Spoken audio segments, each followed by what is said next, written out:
Bonjour, je suis Anne-Elisabeth Le Gall, je suis scénariste et réalisatrice. Bienvenue dans Alors raconte, le podcast de toutes les narrations.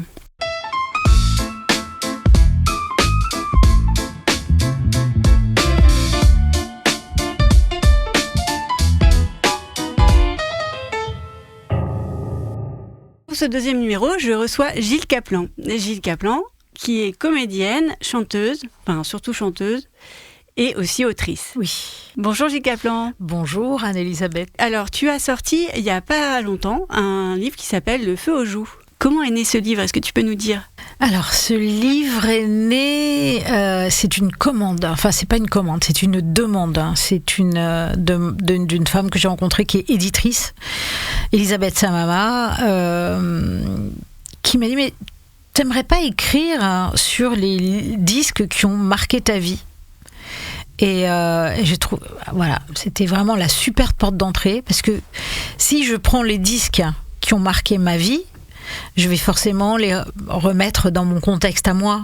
Par exemple, le premier, je crois que le premier chapitre c'est Blondie, Heart of Glass, le chapitre Cœur de verre, parce que j'ai traduit tous les titres anglais en français. Et Cœur de verre, comme par hasard, ça parle d'une petite fille qui est tout le temps malade, qui est très petite parce qu'elle a un problème de croissance, un gros appareil sur les dents, et que elle a la pochette du 45 tours de Blondie. Et Blondie, donc elle est comme ça, elle a la bouche contre le micro, elle est assez belle avec du cheveux blonds et voilà, je me dis, mais comment on fait pour devenir chanteuse, comment on fait pour devenir Blondie, comment on fait pour traverser tous ces obstacles, comment on fait, quoi. Et du coup, il y a une structure dans tes livres, il y a un début où tu racontes l'enfance, et puis après tu reviens sur, ça va jusqu'à tes 30 ans, à peu près, ouais. Quand tu as un enfant. Et à la fin, tu reboucles sur l'enfance. Oui, pour expliquer, en fait, l'espèce de phrase prémonitoire de ma grand-mère, qui était chanteuse lyrique et qui m'entendait chanter. J'adorais Carmen quand j'étais petite et je chantais la Habanera hyper fort dans la salle de bain parce que ça résonnait, et en pensant que personne m'entendait, parce que j'avais fermé la porte. Alors en fait on m'entendait, et ma grand-mère avait dit à ma mère, elle a une voix cette petite, il faudrait quand même qu'elle fasse quelque chose parce qu'elle a vraiment une voix, et ça vient après un chapitre où je fais où je fais un concert en fait, et j'ai le trac, et pareil, le fait de monter sur scène, le fait de quelque chose s'accomplit à un moment. Voilà. En plus, moi, je viens d'une famille pas très riche, où les études, très peu de gens même pas dans ma famille avaient fait des études. Donc, il y avait quelque chose de la réparation en devenant chanteuse et en... Vous voyez ce que je veux dire ? Oui, tout à fait. On répare quelque chose de la famille, on répare... C'est pour ça, maintenant, on dit le mot transfuge. Moi, j'aime pas trop ce mot-là, mais on est beaucoup, en fait. On a une armée d'artistes et de gens de tous bords, d'ailleurs, même dans l'enseignement, des gens qui ont... Je connais quelqu'un qui a eu l'agrégation alors que c'était pas du tout inscrit dans sa famille. Donc il y a une réparation. Et donc, c'était intéressant de terminer ce chapitre, pour la petite fille qui pense que tout ça, ce monde-là, ce monde de la musique, c'est trop haut pour elle, elle n'y arrivera jamais, et elle n'y connaît rien, et tout ça va lui passer sous le nez, en fait. Eh bien non, ça lui passe pas sous le nez. Et la phrase prémonitoire de sa grand-mère s'accomplit. Et je trouvais que c'était beau de revenir sur ce dernier chapitre avec une grand-mère chanteuse, dans ce HLM en briques rouges de Boulogne-Billancourt, qui dit de cette petite fille, donc moi, elle a une voix, cette petite. Pour parler justement de réparation, parce que tu parles de réparation, il y a à la fin un chapitre, je vais faire un peu mon François Bunel. Je t'en prie. Il y a un passage que j'ai trouvé très beau, et à la fois un peu triste, mais plein de jolies choses, quand tu dis à la fin, peut-être que tout ce que j'ai fait de bien, je l'ai fait par amour. Dans l'amour et sans y penser. Comment continuer maintenant sans amour ? Comment faire sans lui alors qu'on s'est roulé dans sa chantilly ? J'ai perdu le mojo, j'ai perdu la mousse maintenant que j'habite un appartement bourgeois et que j'ai remporté une victoire. J'allume une cigarette en contemplant le square vide et songe à la malédiction familiale, à ma grand-mère qui refuse d'intégrer l'Opéra de Paris parce qu'elle a honte d'elle, à mon père qui désormais prend l'autobus pour aller bosser dans un petit atelier d'imprimerie à Romainville et mange sa gamelle sur place. Je pense à ma mère qui brique sa maison. Je pense à Daniel et à ses bras noirs. Je pense à moi qui panique à Tahiti. Je pense à Jay, seul dans son studio d'enregistrement qui se rêve roi de Santa Monica. Je pense au premier guitariste des Innocents, Quelu, mort d'une overdose. Je pense à Bertrand qui vomit ses tripes avant de monter sur scène en première partie de REM à l'Eldorado. Je pense à tous les malades que nous sommes, pris dans les tessons de bouteilles de notre tempérament, par les dents de la mer, pris par le vertige. Si au moins on savait, si au moins on était Barbara. Moi, le truc qui m'a mis en colère un petit peu, c'est quand tu dis que finalement... Tu reproduis un peu le schéma familial de ta grand-mère, ou alors c'est le contraire, j'ai mal compris. En fait, ce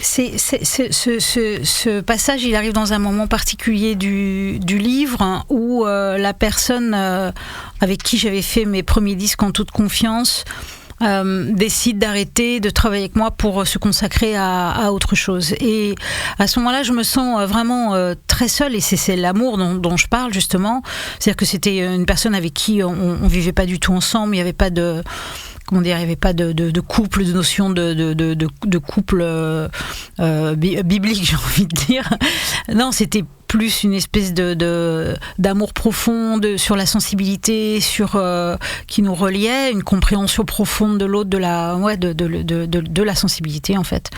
Et de ne plus travailler avec lui, avec quelque chose qui s'abandonnait, quoi, qui s'évanouissait presque, comme si la magie était rompue et que du coup la malédiction familiale là était en train de revenir, c'est-à-dire que j'avais pas la force de la transformer à mon propre compte. Il avait fallu que ce soit une tierce personne qui vienne me sortir de ma merde, quoi, en fait. Et du jour où elle me laissait, j'étais plus capable de revenir. Mais ça, tu penses toujours ? Non, pas du tout. Ah oui. Alors la preuve, c'est que j'ai continué, et puis j'ai continué. J'ai fait plus d'albums, évidemment. J'ai fait plus d'albums sans lui qu'avec lui, quoi. Oui. Et mais voilà, en fait, cette malédiction familiale, c'est aussi comment dire, des gens qui n'ont pas trouvé la force pour s'élever, en fait, parce qu'ils auraient pu, hein, ils auraient pu tout à fait. Ma grand-mère, c'est une excellente chanteuse, on lui propose le poste de chef des chœurs de l'Opéra de Paris quand même. Mm-hmm. Elle refuse parce qu'elle se sent pas capable. Hein. Et en plus, elle a honte d'elle parce qu'elle a des grands pieds. Moi, elle faisait du 39, hein, donc en termes de grands pieds, je pense qu'on a vu pire. En plus, personne regarde ses pieds, quoi. Enfin, c'est absurde. Oui, c'était une chanteuse, on l'écoutait chanter, quoi. Et en fait, c'est toutes ces peurs, elle aussi, d'enfance qu'on lui a mises dans le crâne, certainement que sa mère, mon arrière-grand-mère, lui a dit qu'elle était moche, qu'elle était pas belle, qu'il fallait qu'elle se cache, qu'il fallait qu'elle prenne un mari. D'ailleurs, elle a épousé mon grand-père qu'elle aimait pas du tout. Parce que puis c'était une autre époque, c'était le début du XXe siècle, donc c'est encore très différent. Mais voilà, et puis après, il faut avoir un tempérament, faut être armé pour avoir la volonté de continuer. Bon, moi, c'est ce que j'ai fait, mais je pensais aussi à... Quand je fais toute cette énumération, c'est que beaucoup d'artistes. Il y a mes parents, bon voilà, mon père qui prend son petit autobus... alors qu'on lui avait proposé d'être prof à Corvisart aussi, ce qui était sérigraphe, mais pareil, il a refusé parce qu'il n'était pas capable. Et à un moment donné, voilà, du côté de ma mère, on n'est pas capable. Du côté de mon père, on n'est pas capable. C'est un monde quand même chargé d'interdits, quoi, et tu ne seras jamais assez bon pour ça. Et est-ce que tu penses que tu as cassé cette lignée transgénérationnelle ? J'ai essayé, bien sûr. Et oui. Après, je dis pas qu'il n'y a pas des moments où la petite langue du dragon vient pas me relécher les pieds. Hein. Ouais. Non, mais pour qui tu te prends de faire ça ? En fait, je me prends pour moi, quoi. Oui. Voilà, c'est juste, j'écoute j'écoute mon inspiration, j'écoute mon instinct. En fait, faut surtout pas écouter la petite voix qui dit pour qui tu te prends, en fait. Et bien sûr, évidemment, faut lui vraiment lui fermer la gueule, vraiment. On est d'accord. Mais oui, et ça ça vient beaucoup de l'éducation quand même. Hein. Ça vient beaucoup de la parole de nos parents, la parole familiale. Hein. Et toi, la parole familiale était comment? Ils étaient gentils, parce qu'ils étaient gentils, mais ils n'étaient pas méchants en tout cas. Ils n'avaient pas la volonté de nuire. J'ai pas été battue, j'ai pas été violée. Voilà, mais peut-être pas assez valorisé. Mais on vivait tous un peu comme des petits animaux, quoi. Vous voyez ce que je veux dire? Voilà, on mangeait. On allait se coucher, on s'habillait, on se lavait, on avait de quoi se laver, on avait un toit sur la tête, on avait du chauffage, on avait de quoi s'habiller, on allait travailler le matin. Moi, j'allais au collège, on verra bien ce qu'elle fera. Hein, elle fera bien comme elle voudra. Et puis voilà. Mais il n'y avait pas vraiment de guide, de choses. Comme je le dis souvent, j'ai l'impression de ne pas avoir été éduquée. Ouais, c'est ça. J'ai été éduquée par des amis ou plus tard différemment. Mais puis je lisais beaucoup aussi. Mes parents étaient lecteurs. La culture ouvrière. Oui. Et le passage où tu racontes que tes parents ils se battaient pour les livres, pour savoir qui était le poche. Ça veut dire la place du livre dans ta famille, quoi. La place du livre est hyper importante. C'est-à-dire que mon père, il est envoyé en apprentissage à 14 ans. Il est envoyé en imprimerie parce qu'il aime lire. Il aurait aimé réparer une mobilette, il aurait été en mécanique auto. Enfin, quoi, ça tient à rien. Heureusement au moins que ses parents ont regardé ça, parce qu'ils auraient pu dire tu vas faire je sais pas, boucherie ou coiffure, quoi. C'était aurait été épouvantable pour mon père. Là, l'encre, le papier, il y avait un sens pour lui. Il a commencé par la lithographie. Puis il a rencontré, dans l'imprimerie, il y a une culture anarchiste, il y a une grande tradition anarchiste, et c'est un métier noble, l'imprimerie. Hein. Je crois même qu'à la Renaissance, les imprimeurs avaient le droit de porter une épée. Donc c'était des gens de lettres, quoi, qui participaient à... Donc il y avait cette culture ouvrière très à gauche, évidemment, très même anarchiste, hein, on va dire, qui est la culture, le livre de l'ouvrier. Voilà, c'est son arme contre les patrons, contre la puissance, l'intelligence, la compréhension, la curiosité, la connaissance des choses. Voilà, on sera plus armé si on est moins bête et plus éduqué, en fait. Donc ça, c'est quelque chose que j'ai toujours ressenti très fort.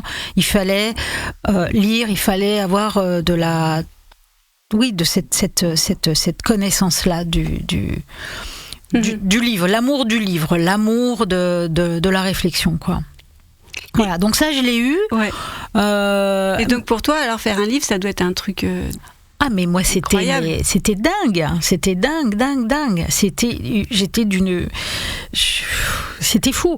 Déjà, je me souviens de mon premier disque, quand il est sorti. C'est incroyable, on n'arrive pas à y croire, quoi. C'est fou, hein. C'est quelque chose qui nous surplombe complètement. Bon, après, on s'habitue, mais au début, c'est... Mais alors, un livre, sachant d'où je venais, l'importance du livre dans ma vie, dans ma famille. Je me souviens, mon père était encore vivant quand j'ai écrit ce livre, et souvent, je l'appelais pour avoir des précisions. J'avais fait beaucoup de recherches chronologiques qui ne sont absolument pas dans le livre, parce que c'était pas du tout intéressant pour le plus grand nombre. Mais pour moi, c'était une nourriture, quand même. Et... donc je l'appelais beaucoup. J'ai alors et ta mère, comment elle était? Qu'est-ce qu'elle te disait? Raconte-moi, parce que j'ai très peu connu mes grands-parents, et mon père adorait. Il disait c'est formidable, ma chérie. Oh là là là là, t'écris un livre.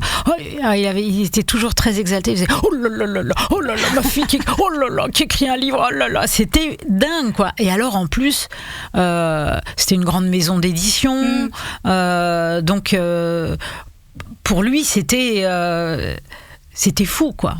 C'était fou. Et quand il l'a lu, Alors, il était déjà malade et je voulais vraiment qu'il le lise. D'ailleurs, c'était celle-là. Je pense que ça a fait reculer l'échéance parce qu'il avait vraiment envie de le lire et quand il l'a lu, il était tellement heureux, tellement. Pourtant, je dis pas que des choses gentilles sur mes parents. Parfois, je vais pas de ma morte, mais il était trop content, tellement fier. Et pour revenir à l'écriture, du coup, est-ce que tu trouves ça plus facile d'écrire un livre ou une chanson ? Non, c'est plus facile d'écrire des chansons quand même, parce que c'est un format court. Parce qu'une chanson, d'abord, même si le texte c'est très important, mais sans la musique, c'est plus une chanson, quoi. Donc la musique compte autant pour moi que le texte. Là, l'album que je suis en train de finir,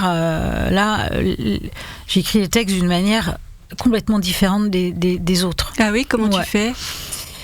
Eh bien, je suis partie d'images, d'instincts, de phrases que j'attrapais comme ça, souvent quand je m'endormais. C'est un album qui a été fait presque, je dirais pas sous hypnose, parce que je n'étais pas hypnotisée, mais dans une espèce d'état d'auto-hypnose, quoi. J'essayais pas de chercher du sens, vraiment. J'essayais de chercher des images qui faisaient sens, en fait. D'accord. Et après, quand les images faisaient sens, je trouvais... j'écrivais autour de ça, quoi. Et est-ce que tu as une technique, du coup, pour écrire une chanson ? Parce que moi, ça m'intéresse. Il y en a pas... Enfin... Il faut quand même penser que il va y avoir une musique. Ça, c'est vraiment le plus important. Se dire qu'on n'écrit pas tout seul dans son coin.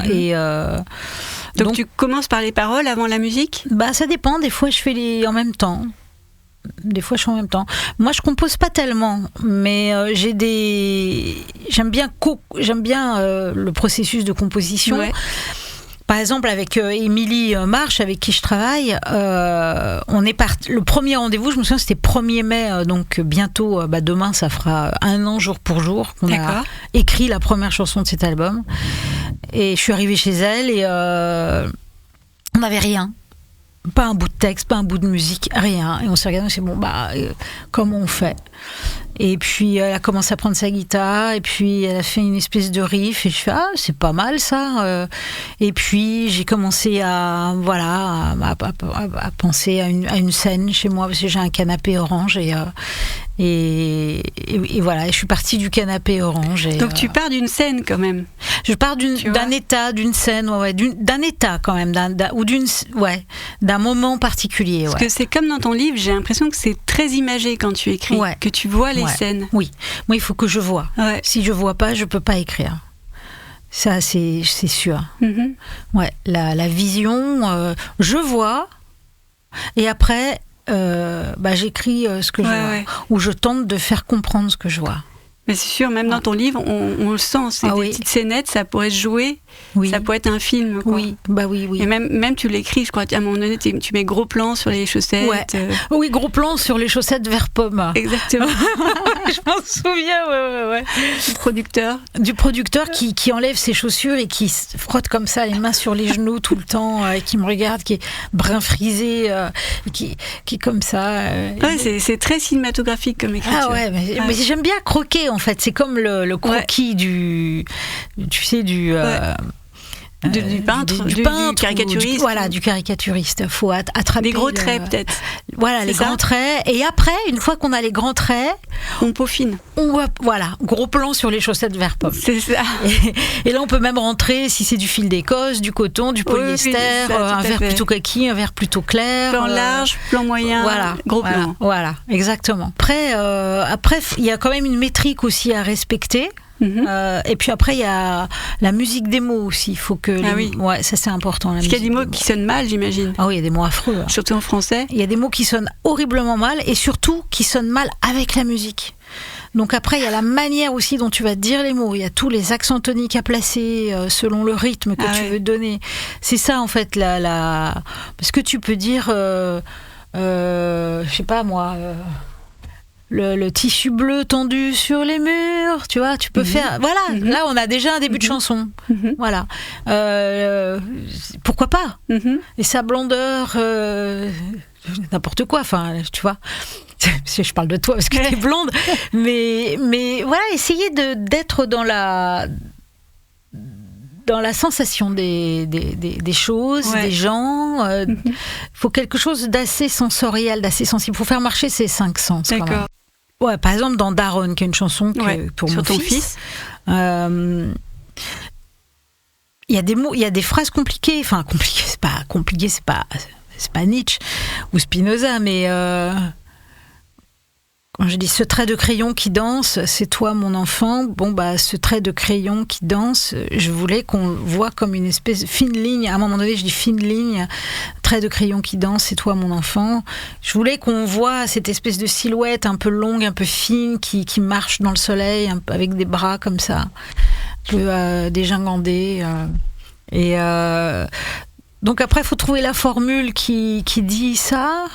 Parce qu'en France, on a trop de mots. Ouais, c'est sûr.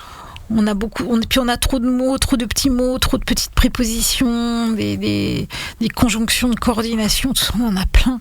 Alors que les Anglais, ils sont beaucoup plus directs que nous. Ouais. Et moi, j'essaie toujours de ramener de l'Angleterre un peu, des trucs qui sonnent, des trucs plus courts. Plus francs, quoi. Ouais, plus francs, plus... Voilà, sinon on tombe tout de suite dans la littérature 19e, un peu empoulée, j'adore la littérature du 19e, j'adore Flaubert, tout ça, mais c'est pas toi. Mais c'est pas moi, voilà, c'est pas moi. Moi, je suis plus Beat Generation, quoi. Céline Kerouac, quoi. Pas mal. Mais donc, donc voilà, on n'a pas de type pour écrire des chansons. C'est au rythme, mais après c'est des ateliers qu'on fait. Ça existe les ateliers pour écrire des chansons. Bien sûr, il y en a, bien sûr, il y en a des super, hein, bien sûr. Et je suis intervenante en plus dans ces ateliers. Ah bon, écoute, je vais m'inscrire. Hein. Ouais, si tu veux. Non, mais par exemple, voilà, ce trait de crayon qui danse, c'est toi mon enfant. Bon ce trait de crayon qui danse, 7, c'est toi mon enfant. 5, bon voilà.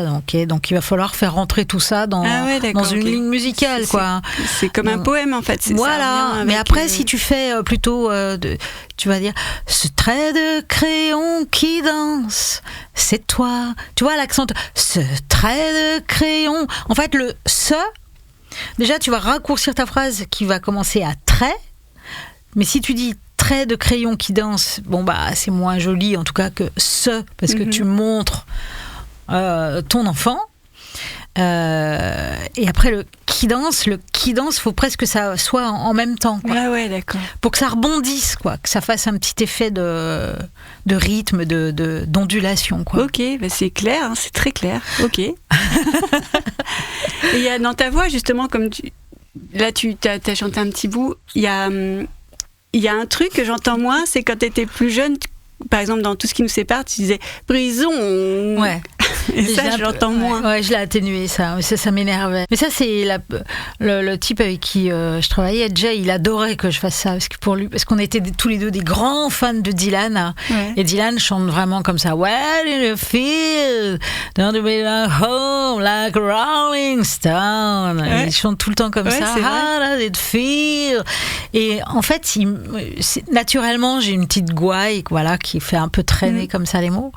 Et il me dit, c'est vachement bien quand tu l'accentues, c'est ton style. Et après, effectivement, tout le monde dit, ah là là. Et il y en a qui détestaient, hein. Il y a des gens qui supportent pas, qui sont allergiques. Celle qui fait prison, c'est horrible. J'adore. Puis, voilà, mais après, c'est chacun. Ouais. Chacun, ses goûts. Voilà. Et donc ça, avec le temps, peut-être que t'en as moins besoin, quoi. Ouais, je l'ai un peu atténué. Ouais. C'était un effet de style un peu gratuit, je trouvais, quoi. Et je le faisais trop volontairement. D'accord. Tu vois ? Ok, c'était un peu forcé, un peu artificiel, peut-être. L'artificiel, moi j'ai rien contre l'artifice, hein. J'aime bien l'artifice, mais j'aime bien les trucs chimiques, j'aime bien, je sais pas, par exemple, alors les nymphéas de Monet. Est-ce que les nymphéas sont plus beaux en vrai, ou est-ce que la toile de Monet est plus belle que la nature, ou est-ce que c'est la nature qui est plus belle? Voilà. Et la toile de Monet, c'est de l'artifice, puisque c'est un dessin, c'est pas la... Donc on peut voir les choses comme ça. Donc ce petit gouaille titi parisienne un peu accentué, est-ce que tu l'as naturellement? Ouais, naturellement. C'était Jay Alansky, en fait. Il m'a poussé à ça, mais je l'avais naturellement. Okay. C'est-à-dire que c'était pas inventé. C'était pas, je vais pas faire ça en copiant quelqu'un. Non, je l'avais naturellement et je l'ai juste un peu poussé davantage. Oui, parce que Jay Alansky, c'est celui qui a écrit les plus gros succès, quand même. Oui, de moi, puis de Lio aussi. De Lio, c'est lui qui a composé Banana Split, qui a composé Les Brunes comptent pas pour des prunes. Ouais. Enfin, plein, et quoi. donc, pour toi, il a fait tous les soirs. Il a fait on a fait trois albums. Bref. Ouais. Et donc, bon, après, on arrête de travailler ensemble. Et en 2007, on se retrouve complètement par hasard. Et je lui dis, mais j'aimerais bien qu'on retravaille ensemble. Et puis, je lui envoie un texte. Et puis, il compose dessus. Et puis, c'était reparti. Il y a une chanson que moi, j'adore depuis que je suis ado. Cette fille n'est pas pour toi. Et je me suis toujours demandé qui était cette fille qui n'était pas pour lui. Enfin, voilà. C'est moi. Oui. Est-ce que tu peux nous raconter les coulisses de cette histoire ? Ça me ferait très plaisir. Il n'y a pas une grande histoire qui se cache derrière cette chanson. Je vais te décevoir. Mais Jay et moi, donc on était très proches. Et je pense qu'on était... où on a forcément tombé amoureux à un moment donné. Et puis en plus... 30 ans, 20 ans, il était très beau. J'étais plutôt mignonne aussi. Puis on partageait tellement de choses. Et je pense que cette fille n'est pas pour toi, c'était vraiment peut-être à lui-même qui disait ça, quoi. Je sais pas. D'accord. C'est comme ça que tu l'interprètes, mais peut-être c'est faux. Hein. Et maintenant, donc du coup, toi, ton chemin, c'est de travailler toute seule sur tes textes. Toute seule sur mes textes, oui, mais... Pas sur la musique. Non. La musique, t'as des... Non, la musique, non. Mais j'ai horreur de travailler toute seule, en fait. Ouais.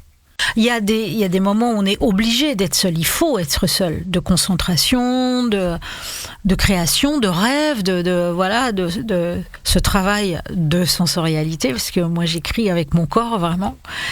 Et...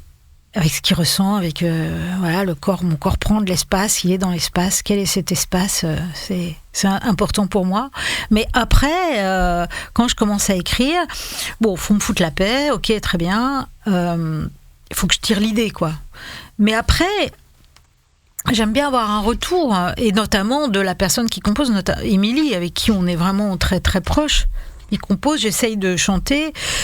Et là, je dis, ce mot, il va pas. Mais non, mais il est vachement bien, ce mot, mais si tu le remets là. Ah oui, tiens, si je le mettais en début de phrase. Et là, du coup, on change pas le sens, mais on commence par un autre mot qui était à la fin, il se retrouve au début. Puis du coup, ça influence aussi sur la mélodie.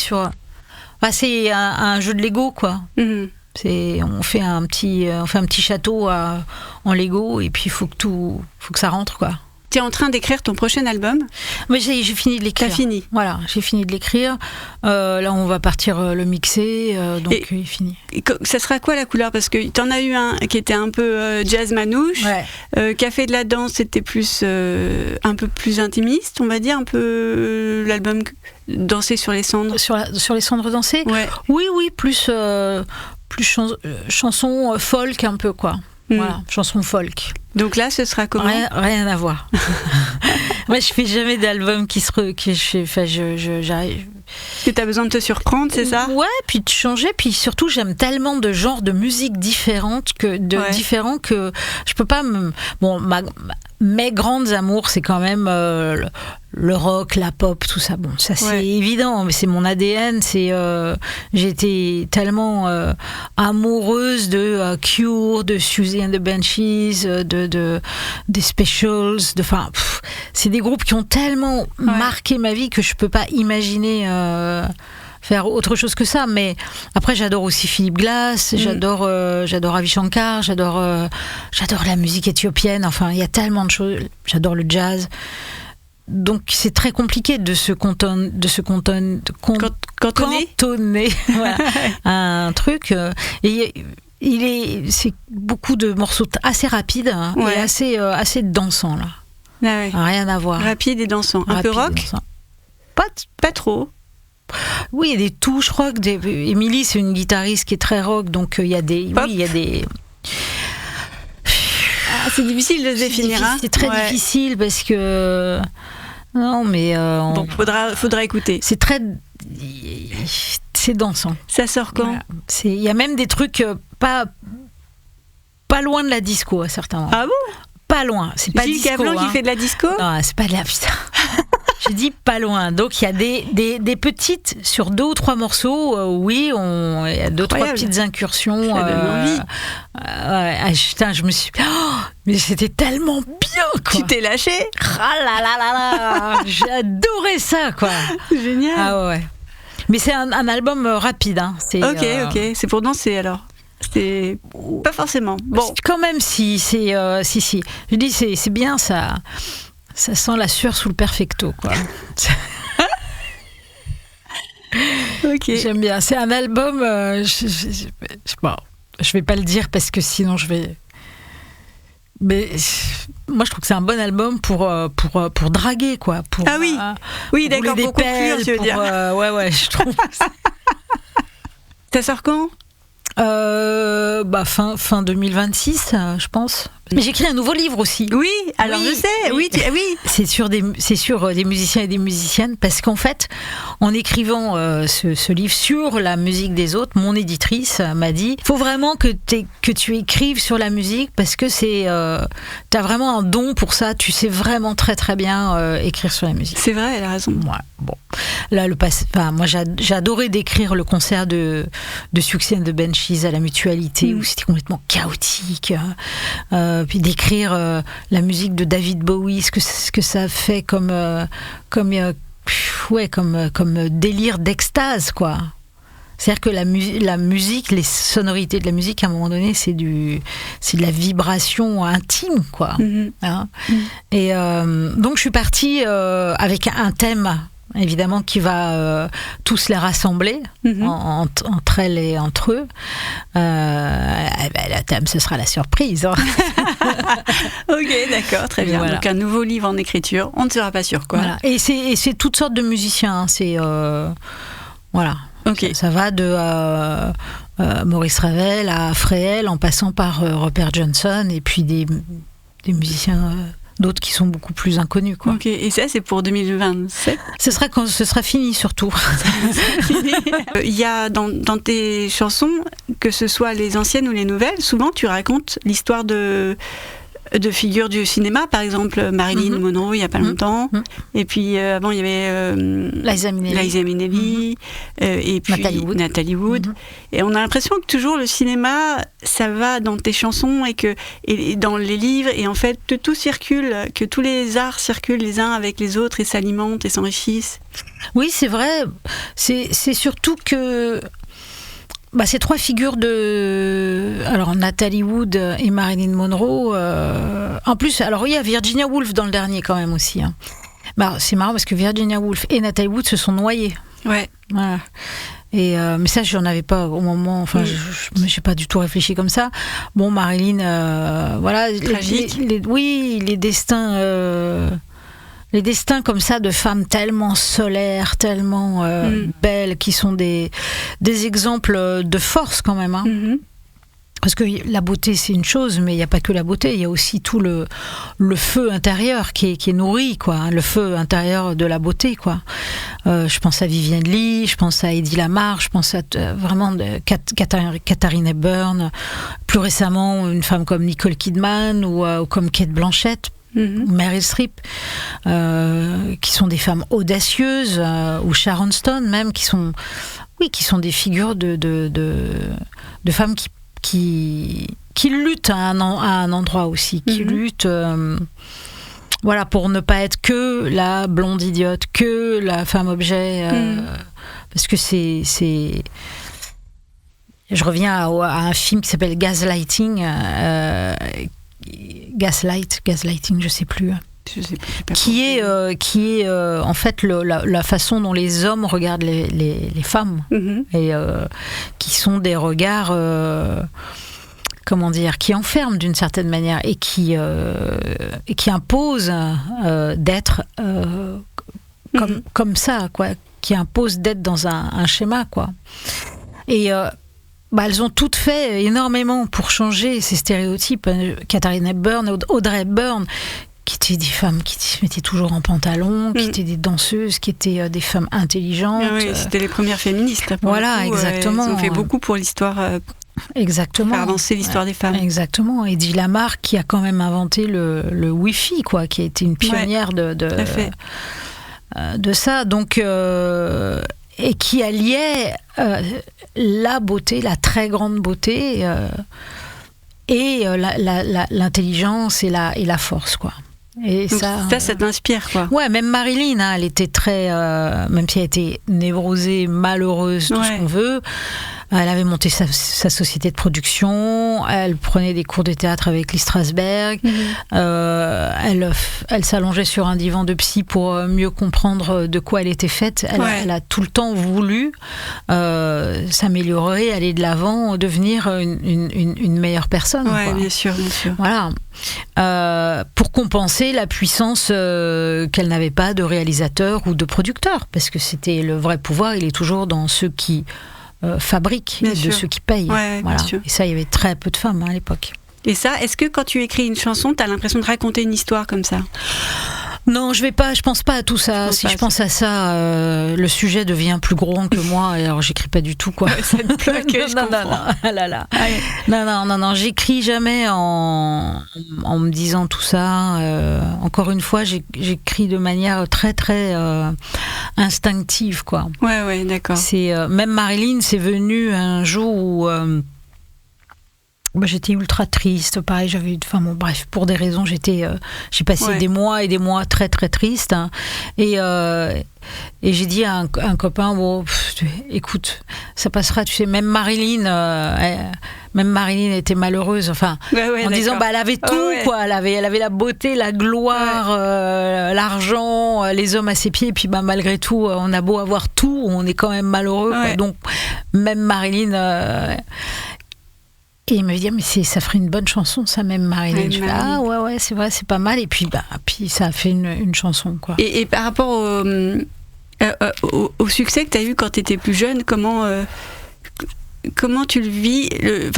C'est toujours, t'écris toujours, t'es toujours dans l'écriture, mais c'est quoi pour toi réussir sa vie ?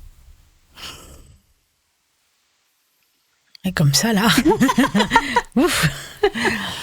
Et est-ce que le succès n'a rien à voir avec ça ? Ou est-ce que ça en fait partie ? Ça dépend où tu mets le curseur. Hein. Je pense que pour certaines personnes, c'est un accomplissement. Tu veux dire le succès ou la célébrité ? En fait, je sais pas, je me pose la question sur le fait de, ok, à un moment donné, on peut avoir fait un truc qui plaît à beaucoup de gens, et continuer sa route, et pour nous ça change pas grand chose, ou pour toi ça change pas grand chose, mais c'est juste que t'es un peu moins visible, ou que les gens ont l'impression que t'es plus là, alors qu'en fait tu fais toujours des choses. Mais le succès déjà, c'est de faire ce qu'on a à faire, d'arriver à le faire, ça, et d'arriver à en vivre. Ça quand même, c'est un accomplissement personnel. En ce sens, j'aurais pu faire mieux, c'est sûr, mais j'aurais pu aussi faire pire. Moi, je veux pas envie de me jeter la pierre en me disant ou d'être hyper indulgente avec moi-même. Enfin, c'est pas l'intérêt. L'intérêt, c'est de se dire, ok, là, je vais sortir mon 10e album. Bon, t'aurais pu en faire plus. T'aurais pu aussi arrêter. T'aurais pu faire autre chose. T'aurais pu. Bon, mais il se trouve que Est-ce que l'idée, c'est pas juste de continuer à faire ce qu'on aime, simplement ? Bien sûr, c'est ça. C'est de faire ce qu'on aime, de le faire bien aussi, d'avoir... Succès ou pas, finalement ? Ouais, alors il faut quand même un minimum de succès. Hein. Le fait d'avoir un label, par exemple, d'avoir des bonnes conditions pour travailler, pour... Oui, ça permet d'avoir les moyens de faire les choses. Ouais, voilà. Parce que à un moment donné, il faut quand même être clair. L'exigence sonore que j'ai en tête, ça nécessite quand même de passer par un studio avec un peu de matos, un peu de matériel, et ça coûte un peu de pognon, quoi. Donc il faut quand même avoir un minimum, un peu de fric, quoi. Et puis avoir des bons partenaires. Ça, c'est important, d'avoir une bonne équipe, d'être bien entouré. Bien entouré, ouais, c'est ça. Avec des gens qui partagent la même vision de la musique. Ouais. En tout cas, le même objectif, de faire le même disque, de se dire, de savoir où on va ensemble. Et de se laisser y aller aussi sans des fois trop de prérequis. C'est un subtil équilibre. Hein. Ouais, tu m'étonnes. Parce qu'à la fois, il faut être bien dans sa vie à côté, sinon t'es pas. Enfin, ouais, alors là, alors le personnel, c'est encore autre chose. Le personnel. Moi, j'ai un peu vécu comme une aventurière, hein, quand même, ma vie. Hein. Bon, je sais pas forcément ce que j'ai fait de mieux, mais ça a été comme ça. C'est tout ce que j'ai trouvé, en tout cas. Qu'est-ce que t'appelles comme une aventurière ? J'ai manqué un peu de stabilité, j'ai manqué un peu d'ancrage, voilà, c'est... T'as quitté, t'es parti. J'ai quitté, on m'a quitté, voilà. Bon, ouais. J'ai eu des bonnes fortunes, des revers de fortune, ouais. Voilà. J'ai vécu ma vie un peu comme on joue au casino, quoi. Je parle de ma vie personnelle, quoi. Avec le côté très grisant et heureux, j'étais un peu la Françoise Sagan amoureuse, quoi, tu vois, genre. Et puis, mais ça m'a pas rendue heureuse, en fait. Ouais. Non. Voilà, ça m'a pas rendue heureuse. J'ai eu des moments géniaux, hein, des grands moments, hein, ouais. de plusieurs années, longues années, belles années, mais. Ouais, ouais. C'est un peu compliqué d'en parler comme ça parce que c'est personnel, oui, mais j'ai manqué un petit peu d'ancrage, ouais. Ouais. Ok. Bon, cette question était difficile, hein, je l'avoue. Sur le succès, la réussite, la vie personnelle, l'équilibre. Ouais, voilà. Enfin, c'est en fait. Essayer de pas trop faire de grosses conneries, quoi. Déjà. Voilà. Éviter les grosses conneries. Donc les grosses conneries pour moi c'est la drogue déjà. Ouais. T'es pas tombé là-dedans ? Non, ça c'est no way. On ne rentre, voilà, ça ne passe pas ma porte. Pas de violence. Pas de violence physique, pas de même verbale. Ouais. C'est pas agréable non plus. C'est la même. C'est de la maltraitance. C'est de la ouais. Pas de violence. Alors je dis pas faut pas s'engueuler, on peut pas se traiter de gros cons des fois. Ça fait du bien. Tu m'emmerdes. Et de recevoir aussi t'es une belle connasse. Bah oui, des fois oui, c'est vrai. L'autre est un gros con, une grosse conne, c'est vrai, ça peut arriver. Voilà, mais ça c'est pas de la violence, c'est de l'énervement, c'est de la vie, quoi. Voilà, on peut pas être tout le temps corseté comme ça. Mon chéri, est-ce que tu me donnes la permission de te traiter de gros con? Voilà, on est des êtres humains, bien sûr. On est des sanguins, etc. Voilà. Ouais. Mais voilà, donc déjà quand on a essayé d'éviter ces deux gros écueils de violence, de drogue, de pauvreté aussi, c'est-à-dire faire attention là je parle même pas d'être riche, mais je dis juste de vivre dans des bonnes conditions. Ouais. C'est important. C'est important de prendre soin de soi, en fait. Bien sûr. Et de l'autre. Bien sûr. Merci beaucoup, Gilles Kaplan, d'avoir accepté cette invitation. C'est avec plaisir, Anne-Elisabeth. Je rappelle que Le Feu aux joues est publié aux éditions Robert Laffont, que Gilles Kaplan est en train d'écrire un nouveau livre et qu'elle a aussi un nouvel album qui sortira en 2026 ou 2027. Alors raconte, c'est fini, on se retrouve très vite et d'ici là, racontez de belles histoires.